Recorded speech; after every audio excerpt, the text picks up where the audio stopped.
Bismillahirrahmanirrahim. Assalamualaikum warahmatullahi wabarakatuh. Alhamdulillahilladzi anzala ala 'abdihil kitaba wa lam yaj'al lahu 'iwaja. Qayyiman liyundhira ba'san syadidan min ladunhu wa yubashshiral mu'minina alladzina ya'maluna sholihat anna lahum ajran hasana. Alladzi arsala rasulahu bil huda wa kafa billahi syahida. Arsalahu basyiran wa nadhira wa da'iyan ilallahi bi'idnihi wa sirajan munira. Allahumma shalli wa sallim wa barik ala Muhammadin wa ala alihi wa ashabihi wa man tabi'ahum bi ihsanin ila yaumiddin. Subhanaka la ilma lana illa ma 'allamtana innaka antal alimul hakim wa tub 'alaina innaka antat tawwabur rahim. Rabbi shrah li sadri wa yassir li amri wahlul 'uqdatam min lisani yafqahu qawli. Amma ba'du, jamaah sekalian yang dirahmati Allah Subhanahu wa taala. Syukur alhamdulillah pagi ini kita ditakdirkan oleh Allah bisa bangun dari tidur kita untuk menjemput nikmat-nikmat Allah yang kita rasakan. Mudah-mudahan oleh Allah kita dicatat sebagai hamba-hambanya yang bersyukur, dan mudah-mudahan kita termasuk orang-orang yang dicintai oleh Allah Subhanahu wa ta'ala. Sama sekalian, kita lanjutkan ngaji kita masih pada Kitabus Salam atau Babus Salam, yaitu hadis yang dibawakan oleh Abu Hurairah. An Abi Hurairah radhiyallahu anhu qala Rasulullah sallallahu alaihi wasallam la tadkhulul jannata hatta tu'minu wa la tu'minu hatta tahabbu. Awala adullukum ala syai'in idza fa'altumuhu tahabbtum afsus salam bainakum. Rawahu Muslim.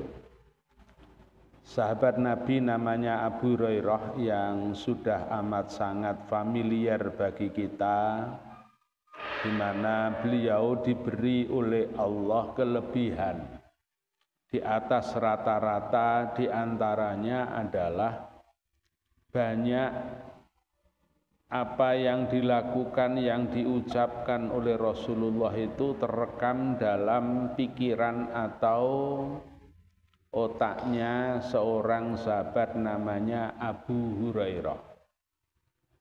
Beliau memiliki kecerdasan, beliau memiliki hafalan yang kuat dibanding dengan manusia pada umumnya. Dan beliau banyak diberi kesempatan untuk bisa merekam daripada apa yang dilakukan oleh Rasulullah sallallahu alaihi wasallam. Nah, di antara dari sekian ribu yang direkam oleh Abu Hurairah itu, Rasulullah pernah bersabda, la tadkhulul jannata hatta tu'minu, tidak akan masuk surga seseorang itu kecuali beriman terlebih dahulu. Jadi kunci surga yang kita seringkali dengar, kunci surga itu la ilaha illallah. Tidak ada Tuhan yang berhak kecuali Allah untuk disembah. La ilaha illallah, tidak ada yang berhak untuk diibadahi kecuali Allah. Tidak ada Tuhan yang berhak untuk diikuti aturan-aturannya kecuali Allah. Lah orang yang mengimani sedemikian rupa itulah kemudian disebut dengan beriman kepada Allah. Tidak akan masuk surga orang yang tidak beriman mempercayai adanya Allah, di mana Allah seperti tadi itu. Tidak ada yang berhak disembah kecuali Allah, tidak ada yang berhak ditakuti kecuali Allah, tidak ada yang berhak untuk diikuti aturannya kecuali Allah. Maka itu merupakan kunci surga. Sehingga apapun yang dilakukan oleh manusia tanpa didasari yang pertama iman, mengimani Allah dengan segala aspeknya, maka orang itu tidak akan masuk surga.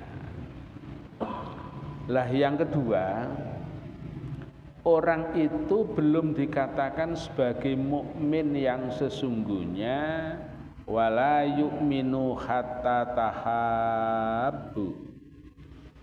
Orang mukmin itu ditengarai di antara cirinya adalah saling mencinta satu sama dengan yang lain.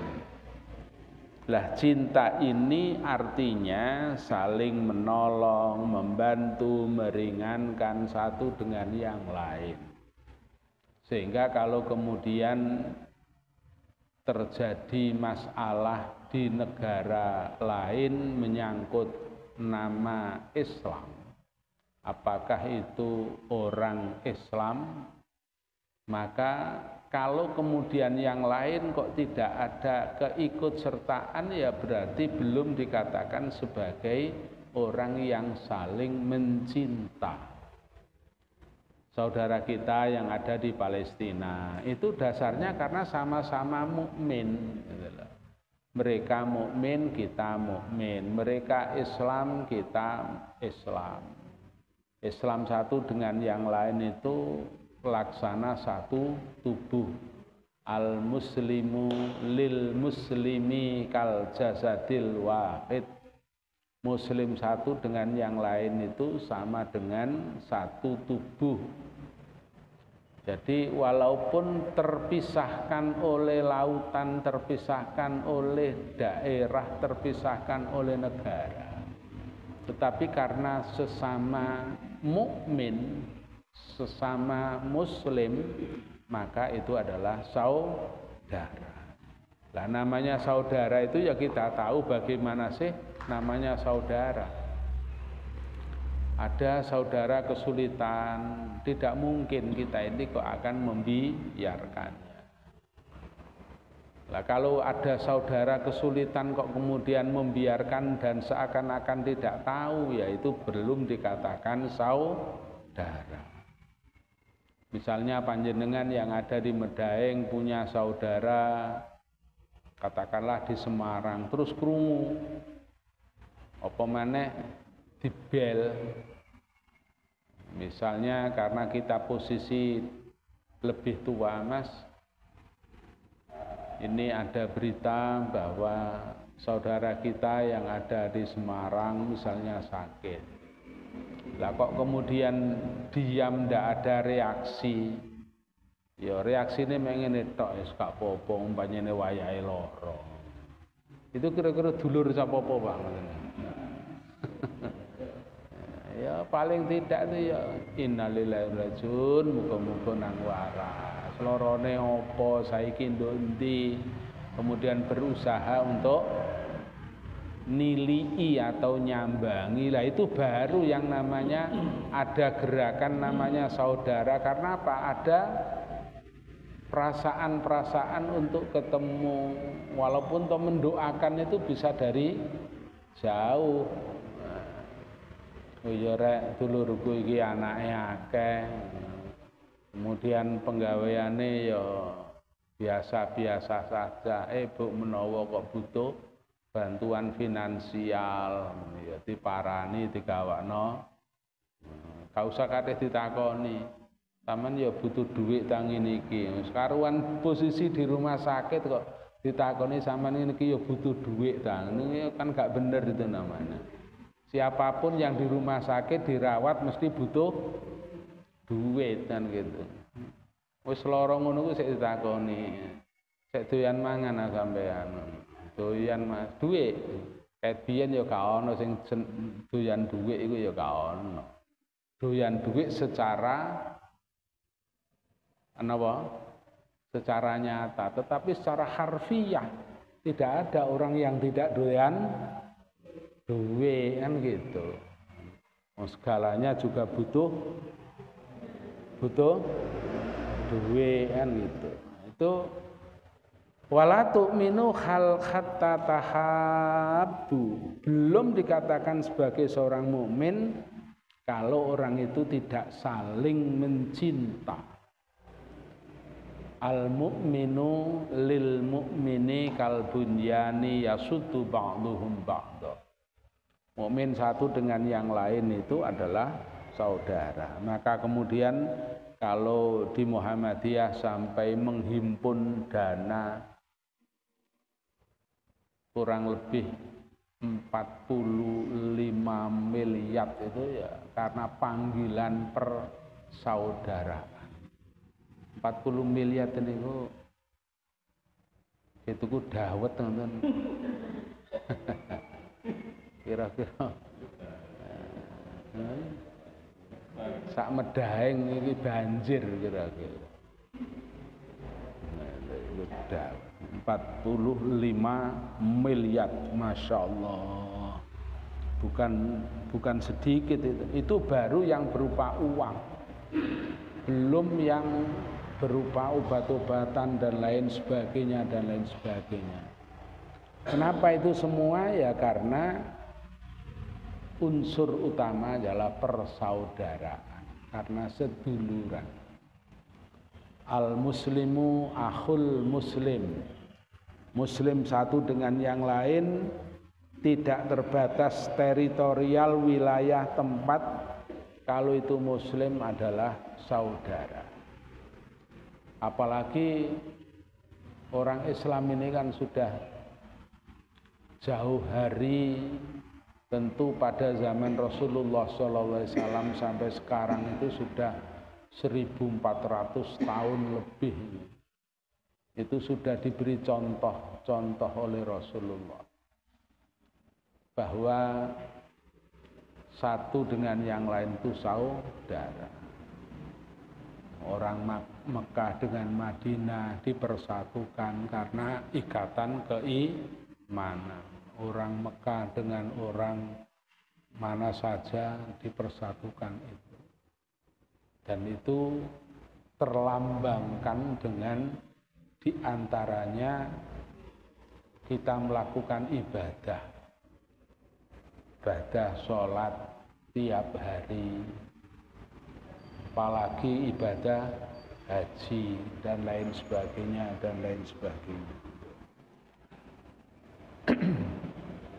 Lah karena kita ini belum dikatakan sebagai orang yang beriman sampai kemudian ada wujud nyata saling mencintainya. Lah untuk supaya tercipta saling mencintai itu sampai Rasulullah menyatakan awala adullukum ala syai'in idza fa'altumuhu tahabbtum. Apakah engkau mau aku tunjukkan satu tindakan, satu perbuatan yang menunjukkan terjadinya saling mencintainya itu. Tentu para sahabat juga mau untuk ditunjukkan satu sarana untuk supaya saling mencintai. Apa kata Rasulullah? Afsus salam bainakum. Kalau sesama muslim itu saling mengucap salam, maka itu pertanda bahwa terjadi saling mencinta. Lah bagaimana bisa terucap salam kalau kita kemudian tidak ketemu? Bagaimana kita itu mengucapkan salam kalau kemudian tidak ada ikatan yang menjadikan kita ini sadar bahwa kita ini adalah bersaudara. Baik ucapan salam secara langsung maupun lewat media. Jadi misalnya saya lama nggak ketemu dengan Pak Haji Tarom misalnya. Satu saat kemudian ketemu Pak Haji Maksum. Gimana kabarnya Pak Haji Tarom, Pak Haji Maksum? Sehat Pak? Oh nggih. Nah, saya kemudian kirim salam saya kepada Pak Haji Tarom. Karena memungkinkan sekali Pak Haji Maksum dengan Pak Haji Tarom dalam kurun 24 jam pasti ketemu.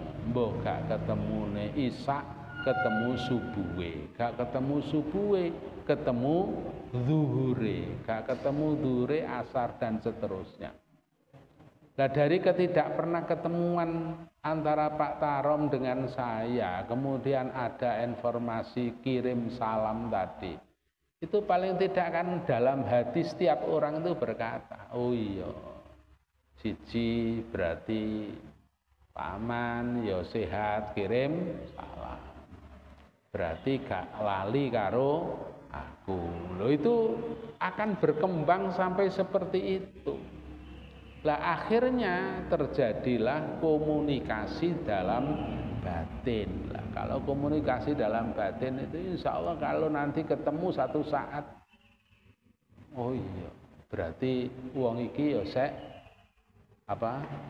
masih ada ikatan batin, buktinya sudah sekian lama tidak ketemu secara fisik, tetapi ketemu lewat salam, yaitu ikatan batin. Tapi wis gak ketemu, sadurunge gak ketemu iku ana masalah, belas gak ketemu, kirim salam yoga. Ya napa kira-kira Pak? Ya bablas angine sudah. Jadi misal naudzubillah min dalik, saya dengan Pak Haji Maksum ini satu saat ada masalah. Entah itu masalahnya, sehingga pertemuan terakhir itu ada sedikit ganjalan. Dah, mari ngono gak tahu ketemu, ya gak tahu kirim salam.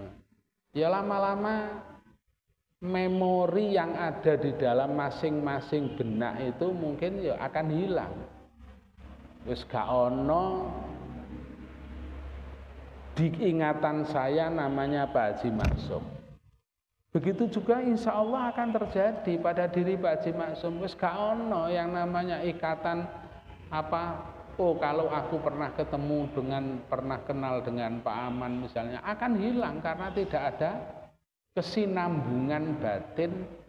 Yo, kirim salam yoga, ketemu yoga, ya sudah akan menjadi orang yang tidak pernah ketemu, sepertinya tidak pernah kenal dan lain sebagainya. Maka salam itu untuk mengikat, mengingatkan daripada kita ini pernah bersahabat, kita itu pernah kenal, kita itu pernah berkomunikasi dan lain sebagainya. Maka kata Rasul, afsus salam bainakum, yaitu saling menebar salam di antara kita. Itu akan terjadi hubungan yang masih bagus, dan itu adalah pengantar kepada masuknya ke dalam surga.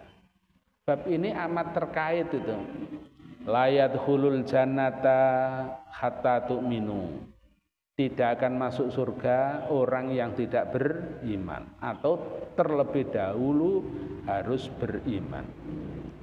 Wala tu'minu hatta tahabu, dan orang itu belum dikatakan mukmin sehingga saling mencinta. Awala adullukum ala syai'in idza fa'altumuhu tahabbtum.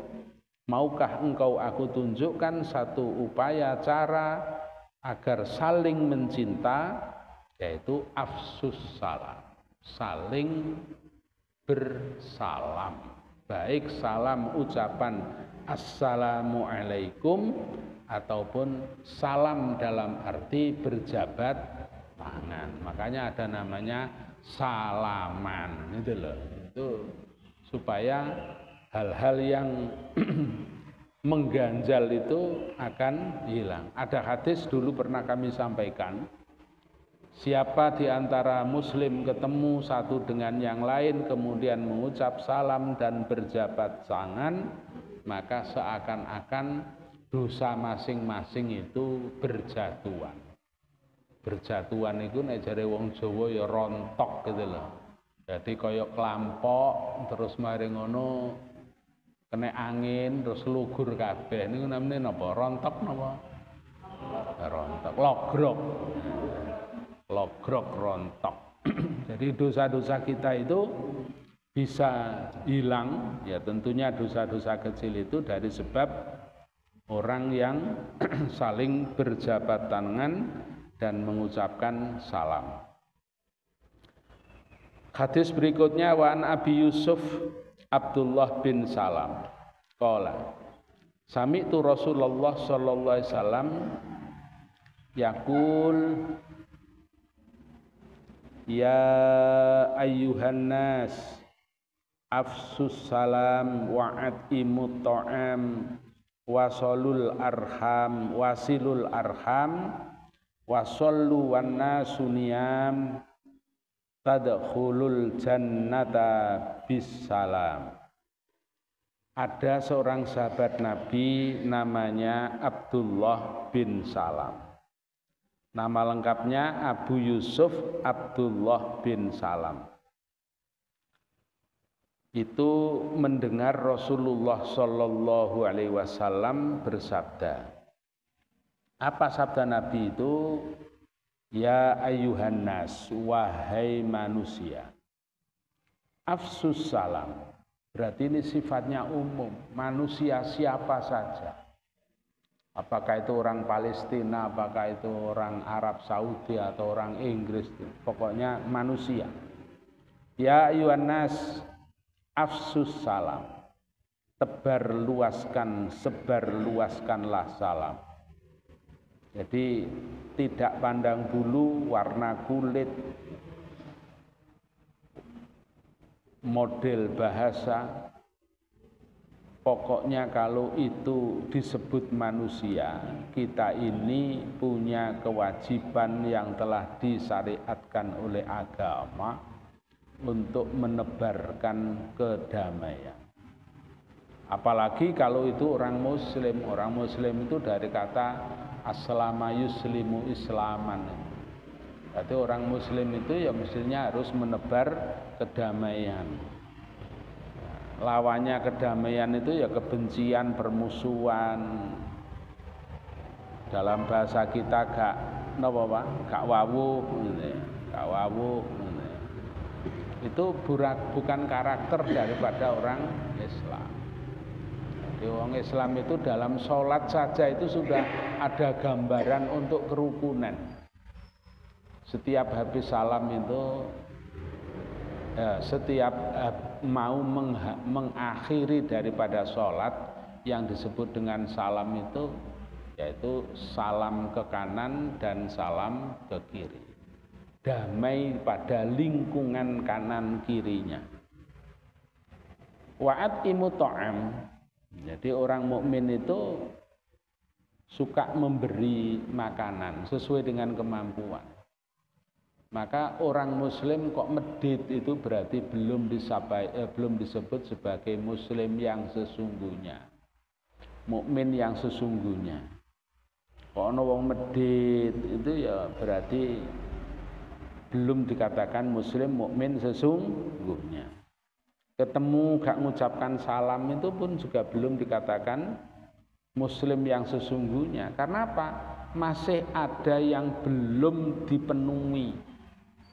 Karena Rasulullah Shallallahu Alaihi Wasallam memberikan contoh dan itu adalah tauladan kita. Nabi, para sahabat, itu kalau ketemu apalagi yang dijumpai itu nyata-nyata muslim, maka akan terucap saling menjawab salam. Wasilul arham. dan menyambung persaudaraan. Jadi nyambung, jadi tidak dibiarkan dalam masalah yang menimbulkan putusnya persaudaraan. Nah, padahal dalam kehidupan keseharian kita itu banyak potensi yang menimbulkan putusnya silaturahmi. Apalagi sekarang ini suhu politik yang begitu kuat, Masya Allah. Ijo gak nyopo biru, biru gak nyopo abang, abang gak nyopo coklat. Sing gak disopo mana sing gak jelas. Iki abang apa kuning gak jelas. Ya Allah, itu berpotensi sekali untuk putusnya hubungan. Saya teringat dulu itu ada teman saya, teman kuliah, yang sama-sama dari sekolah yang sama sebelum kuliah itu. Jadi teman saya itu putri dan saya punya kakak kelas putra. Iku sepodo senenge, Pak. Sepodo senenge. Hampir tidak ada yang tidak mengatakan iki bakal dadi bojone. Lho, gara-garane niku perkara partai. Jadi bapakne kanca kula sing lanang niku karena waktu itu pegawai negeri.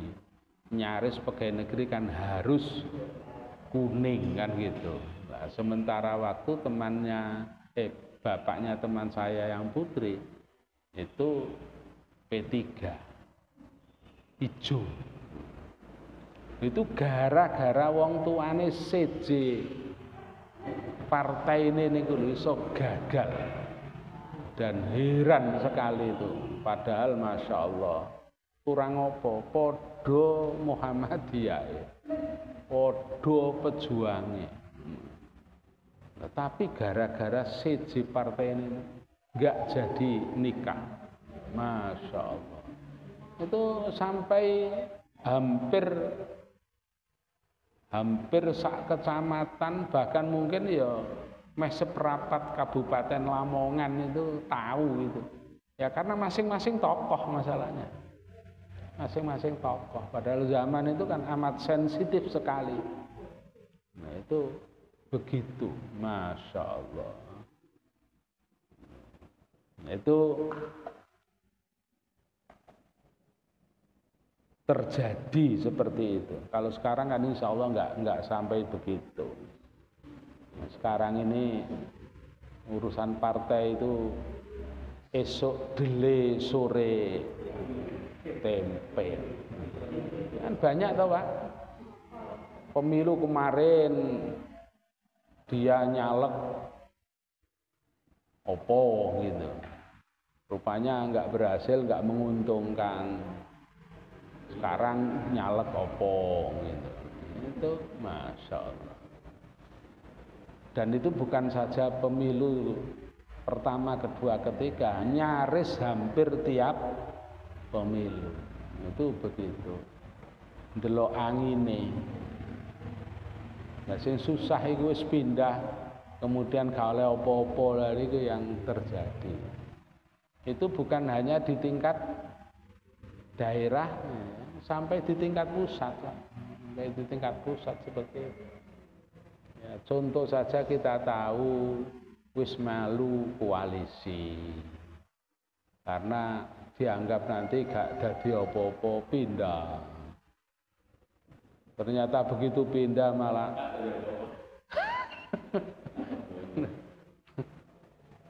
arek sek cilik sing gak diperhitungkan malah dimunculkan. Akhirnya semuanya gigit jari. Lah itu Masya Allah. Nah, itu terjadi itu. Dari bahasanya wong Jawa itu cetha welo-welo. Itu gitu. Wa'at imu ta'am, yaitu suka memberi makan atau membantu orang lain terkait dengan kebutuhan keseharian. Wasilul arham, dan menyambung persaudaraan. Tapi seringkali karena ketidakcerdasan dan ketidakdewasaan itu kadang-kadang malah putusnya hubungan silaturahmi. Jadi banyak sekali dalam berorganisasi pun juga begitu. Apalagi kalau niatnya ada niat kepentingan pribadi, itu rawan sekali akan terjadinya qati'ur rahim, bukan silatur arham. Itu seringkali terjadi dalam kehidupan. Wasollu wannasu niyam, dan sholat di saat orang lain sedang tidur. Ini berarti sholat malam. Jadi wasollu wannasu niyam itu adalah dimaknai sholat malam, sholat tahajud. Jadi ada beberapa hal pengantar untuk kebahagiaan, endingnya adalah surga, yaitu satu, menebar selamat, menebar salam satu dengan yang lain, suka membantu kebutuhan hidup orang lain, kemudian nyambung silaturahmi. Bahkan ada ancaman untuk tidak menyambung silaturahim itu yang disebut dengan qati'ur rahim, mutus persaudaraan. Wasilul arham, yaitu orang yang menyambung seduluran. Apa maneh dulur temenan. Nyambung seduluran saja itu diperintah, apa maneh nyambung dulur. Iku gak dulur sampean. Iya asline. Lah kok ana dulur iki ya asline iku piye? Lah sing gak asli. Saiki gak gelem dadi dulur karo aku. Ngono. Ono istilah gak gelem dadi dulur karo aku. Kira-kira masalah napa? Non? Ya masalah duit. Masalah duit. Masalah warisan, masalah duit ini, masa itu rawan sekali. Maka sampai ada istilah begini Pak, Ibu, potensi yang paling besar putusnya hubungan itu karena uang. Itu banyak terjadi. Jadi misalnya saya naudzubillah min dzalik pinjam uang dengan Pak Dedi. Padha ruwe kan serba repot, Pak. Pak Dedi pegang uang, ya mungkin uangnya sendiri, mungkin juga uangnya organisasi RT RW atau apa, atau uang perusahaan dan lain sebagainya. Nah kita sudah sama tahu, mungkin Pak Dedi ya repot, gak tak selangi iki Pak Aman, diselangi iki gak kabeh sing tak gowo iki duitku. Nah, akhirnya dipinjami. Entah karena apa, pada akhirnya mulai dari istilahnya nyulayani janji. Bahkan mungkin karena podo ngerti ini, podo ruwe, mboten usah kathik kuwi tangsian. Padahal idza tadayantum bidainin ila ajalim musamma faktubu.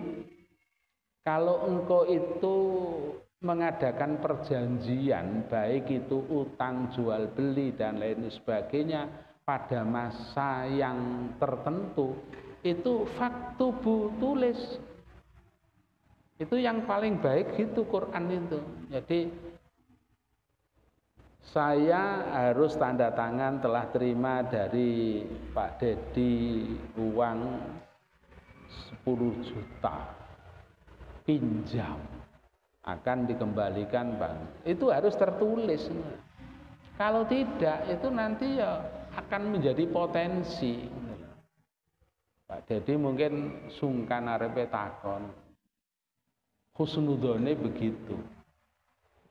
Insya Allah Pak Aman itu nek wis ana ya gak usah ditakokno di napa Pak? Dibalikno. Insya Allah Pak Aman itu gak usah ditakokno nek wis ana ya dibalikno apa maneh iki ana tanggale. Tapi ingat Pak, yang namanya kolbun itu yataqallabu. Hati itu berbolak-balik. Iso rino, iso wengi, iso lain dan lain sebagainya itu. Lah, naudzubillah min dzalik, kepercayaan antara saya dengan Pak Dedi itu satu saat ya akan luntur itu. Akan luntur. Bahkan mungkin juga akan ada kata-kata begini, lah yo Ustadz kok gak kena dipercaya. Ada nggak kira-kira yang begitu itu? Akan terjadi. Lah mungkin ada orang yang dengar waktu itu, sopo Pak, sopo Ustadz gak kena dipercaya itu, sopo nih gak paham, gitu. Nah, pada akhirnya itu, ya ini jadi masalah. Lah mungkin orang yang katakanlah naudzubillah min dzalik, saya yang kemudian dirasani begitu. Masya Allah cek mentolone Pak Dedi kan. Aku iki nek ono ya mesti tak balekno. Lah masalahnya juga kene arepe ngomong iku ya sungkan, akhirnya gak ngomong, sing kono ya kemudian arepe nakono, akhirnya apa? Jarak ini terjadi. Itu akhirnya jadi putus hubungan itu. Jadi yang paling gampang menjadikan putusnya hubungan itu adalah karena hutang piutang terkait dengan uang. Nah kadang-kadang kita ini dibungkus sok napa Pak? Sok etis kadang. Mosok sampean karo dulur dhewe gak percaya. Wis to masuk aku iku ya percaya sampean nulis. Iku narna kangen nulis iku berarti ya gak percaya. Padahal aturane tulisan kan gitu. Tapi dibungkus sok etis. Sawangane rek karo dulur kok gak percaya. Padahal utang di bank ana perjanjiane, utang karo dulur lho. Akhirnya kadang-kadang naudzubillah min dzalik. Aku utang iku lho kapan? Ana buktine to. Ya gak ana buktine, waktu dikongkon gawe bukti gak gelem. Wah itu juga jadi masalah. Apalagi kemudian masing-masing membawa pengacara yang tidak jelas. Pak Dedi lapor Pak Tarom, saya lapor Pak Haji Maksum. Loh, sing asale gak ana masalah iki dibawa-bawa. Mosok Pak Aman ngono. Iya Pak. Saman gak ro buktine. Lah buktine apa? Iya waktu itu gak gelem nulis sih. Nah, itu ya jadi masalah itu loh gitu. Itu Masya Allah. Maka kemudian endingnya itu tadkhulul jannata bisalah. Orang masuk surga itu pun juga dengan salah. Jadi dalam surat Yasin dulu itu ada satu pernyataan Allah. Apa? Bahwa Allah itu menjadi apa? Di surga itu menjadi penjaga pintu, penerima tamu. Allah itu menjadi penerima tamu atau penjaga pintu surga. Jadi setiap orang yang masuk surga itu Allah itu udkhulul jannata bisalam. Masuklah kamu dalam surga. Itu dipersilahkan oleh Allah seperti itu. Itu saking senangnya Allah kepada hambanya yang pada waktu di dunianya taat patuh pada aturan-aturan Allah Subhanahu wa ta'ala. Bahkan ada hadis yang agak panjang, Pak. Hadis yang agak panjang.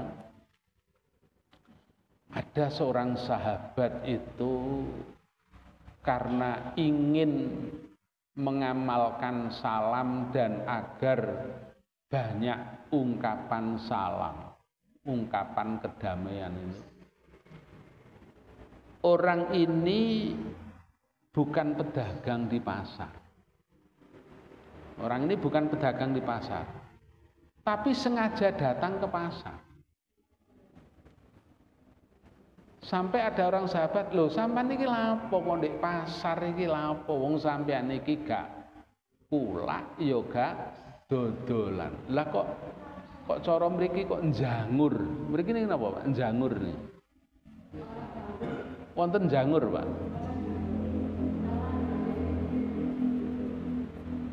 Njangur itu artinya gak ono penggawean tapi berada di tempat itu. Njangur.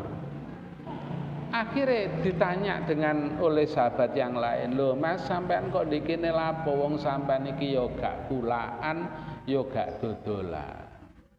Aku njangur dik kene iki sebabe pasar iku nggone wong akeh. Lah sebabe nggone wong akeh, aku iki ngucapno salam marang wong sing tak temoni. Jadi orang lewat, assalamualaikum, terus dijawab waalaikumsalam.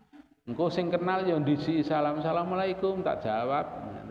Sebab kata Nabi, afsus salam, tebarkanlah salam. Jadi umpamane pasar Kedung niki ngoten jenengan di ril sepur ngono saanane wong ya, assalamualaikum ngono. Assalamualaikum, kenal gak kenal, assalamualaikum. Lah sing kenal, assalamualaikum. Karena apa? Afsus salam alaman arafta wa malam ta'rif. Ucapkan salam kepada orang lain baik yang kau kenal maupun tidak, tetapi dengan indikasi bahwa yang kita ucapi salam itu muslim. Lu ada sampai begitu orang itu ingin mendapatkan doa saling keselamatan di antaranya itu. Sampai orang pasar. Umpamane kula umpamane terus njangur napa? Enggak njangur ngadeg ngene kono. Assalamualaikum, waalaikumsalam. Sesuk maneh yang ngono.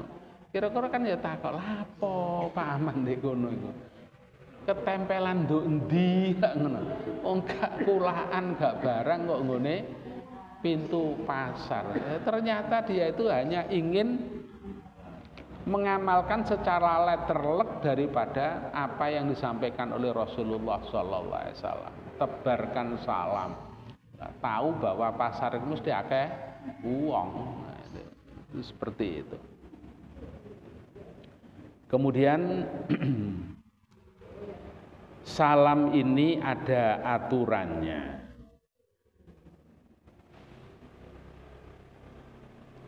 Salam itu ada aturannya. Apa diantaranya aturan daripada salam itu? An Imran radhiyallahu anhu maqala jaa rajulun ilan nabi sallallahu alaihi wasallam faqala assalamu alaikum faradda alaihi thumma jalasa faqala nabi sallallahu alaihi wasallam asra. Thumma jaa akhar faqala assalamu alaikum warahmatullah faradda alaihi fajalasa faqala isrun. Thumma jaa akhar faqala assalamu alaikum warahmatullahi wabarakatuh faradda alaihi fajalasa faqala thalathuna. Jadi salam itu ternyata ada aturan dan ada tingkatannya. Orang yang mengucap assalamualaikum itu mendapatkan kebaikan sebanyak 10. Kemudian kalau orang itu mengucap assalamualaikum warahmatullah, maka orang itu mendapat kebaikan sebanyak 20.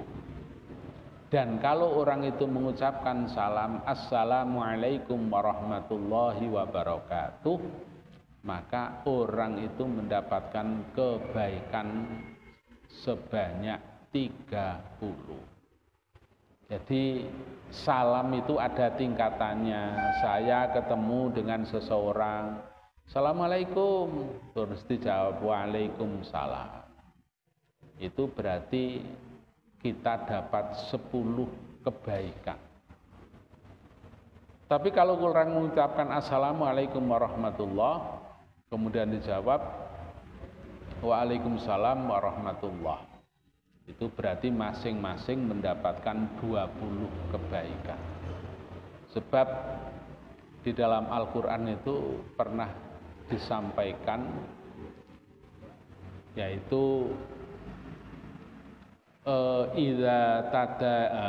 wa idza khuyyitum bi tahiyatin fahayyu bi ahsana minha aw rudduha. Apabila engkau diucapi salam, maka jawablah minimal sama dengan orang yang mengucap atau lebih baik daripada orang yang mengucap. Jadi misalnya saya mengucapkan Assalamualaikum, itu minimal jawabannya adalah waalaikum. Tapi akan lebih baik itu Waalaikumsalam warahmatullah. Kalau orang mengucapkan Assalamualaikum warahmatullah, maka minimal jawabannya adalah Waalaikumsalam warahmatullah. Syukur-syukur fahayyu bi ahsana minha. Syukur-syukur dijawab yang lebih sempurna. Assalamualaikum, waalaikumsalam warahmatullahi wabarakatuh. Luar biasa. Assalamualaikum warahmatullahi, waalaikumsalam warahmatullahi wabarakatuh. Luar biasa. Assalamualaikum warahmatullahi wabarakatuh. Ya tentu jawabannya waalaikumsalam warahmatullahi wabarakatuh. Itu makna daripada wa idza khuyyitum bi tahiyatin fa ahsanu minha aw rudduha. Jangan Assalamualaikum warahmatullahi wabarakatuh, waalaikum. Nah, itu yang enggak benar itu namanya. Itu namanya enggak benar. Assalamualaikum warahmatullahi wabarakatuh, waalaikumsalam. Berarti enggak sempurna di dalam mengembalikan jawaban salam. Anjurannya itu adalah lebih baik daripada yang diterima. Assalamualaikum, waalaikumsalam warahmatullahi wabarakatuh. Itu yang paling baik. Maka di sini Rasulullah memberikan apa istilahnya, riwet bahwa salam itu bertingkat seperti itu. Nah, kita ini diharapkan untuk memberikan balasan yang terbaik, bukan yang terjelek. Bukan yang terjelek, tetapi yang terbaik. Dan ini pernah terjadi, yaitu ada seorang yang datang kepada Rasulullah SAW, kemudian Assalamualaikum dijawab, kemudian dipersilahkan duduk. Kemudian datang lagi, lebih sempurna lagi, Assalamualaikum warahmatullahi, kemudian dijawab, dan yang ketiga adalah Assalamualaikum warahmatullahi wabarakatuh. Itu dijawab, maka kata Nabi faqala salasuna, yang berucap salam secara sempurna warahmatullahi wabarakatuh itu mendapatkan pahala atau nilai kebaikan sebanyak 30.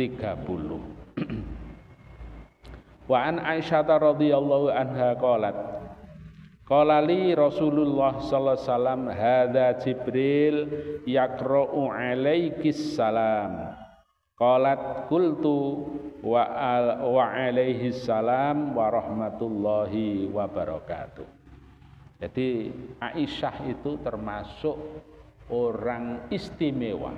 Di antara istimewanya selain menjadi istri Nabi, itu pernah mendapatkan salam dari Jibril. Pernah mendapatkan salam dari Jibril. Lah, lewat siapa? Lewat Rasulullah SAW, di mana Rasulullah berkata kepada Aisyah, "Hei Aisyah, kamu mendapatkan salam dari Jibril." Jawabnya Aisyah, Apa? Yaitu wa alaihissalam wa rahmatullahi wa barakatuh.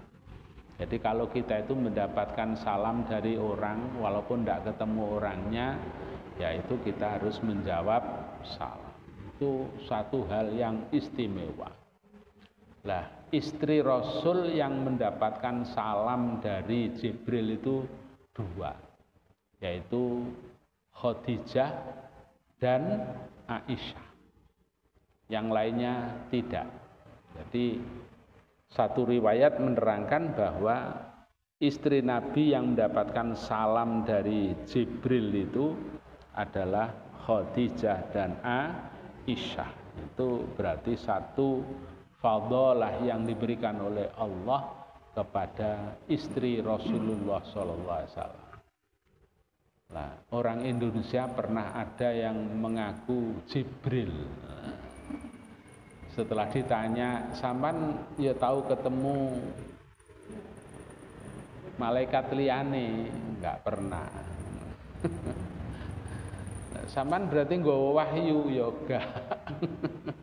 Jadi dia mengaku sebagai malaikat Jibril. Ya Allah, ada-ada saja orang itu ingin terkenal itu. Jadi orang itu kalau ingin terkenal itu kuncinya satu, harus lain daripada yang lain. Itu aja. Sampai Nabi itu pernah bersabda, supaya kamu kalau ingin terkenal, kencingilah air Zam-Zam atau sumur Zam-Zam. Nah, waktu itu kan sumur Zam-Zam kan terbuka. Baru mulai 2004 itu kan terus ditutup. 2003 dan seterusnya itu sebelumnya itu adalah terbuka. Nah, coba sekarang misalnya air sumur Zam-Zam yang tidak pernah sepi dari orang, terus moro-moro wong teko langsung nguyuh di gunung, kira-kira ya apa? Terkenal napa mboten? Ya terkenal digepuki wong akeh. Sapa rek digepuki mau? Iku lho digepuki gara-gara apa?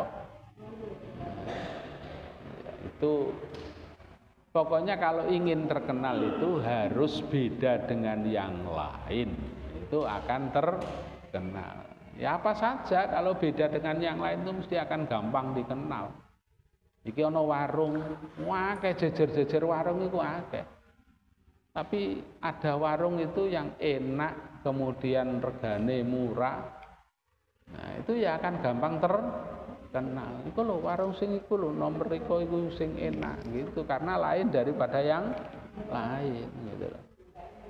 Ini misalnya ada satu perkumpulan klambine wabang kabeh. Dadi ana situk sing klambine iku gak abang. Kira-kira sing terkenal iku sing abang apa sing siji? Ya yang lain, kabeh abang dareke dheweke iku ijo dhewe ngono. Nah, itu ya akan dikenal sapa ya iku susupan apa gitu. Pokoknya kalau ingin jadi terkenal itu harus beda dengan yang lain. Istilah sekarang harus tampil beda. Mbuh bedane ku elek, mbuh apik itu pokoknya beda. Jamaah sekalian, barangkali ini yang dapat kami sampaikan. Mudah-mudahan ngaji kita senantiasa dibarokahi oleh Allah Subhanahu wa taala, menjadi ilmu yang manfaat untuk kita, keluarga kita dan masyarakat kita, manfaat pula di saat kita membutuhkan atau sedang dibutuhkan. Subhanakallahumma wa bihamdika asyhadu an la ilaha illa anta astaghfiruka wa atubu ilaik. Assalamualaikum warahmatullahi wabarakatuh.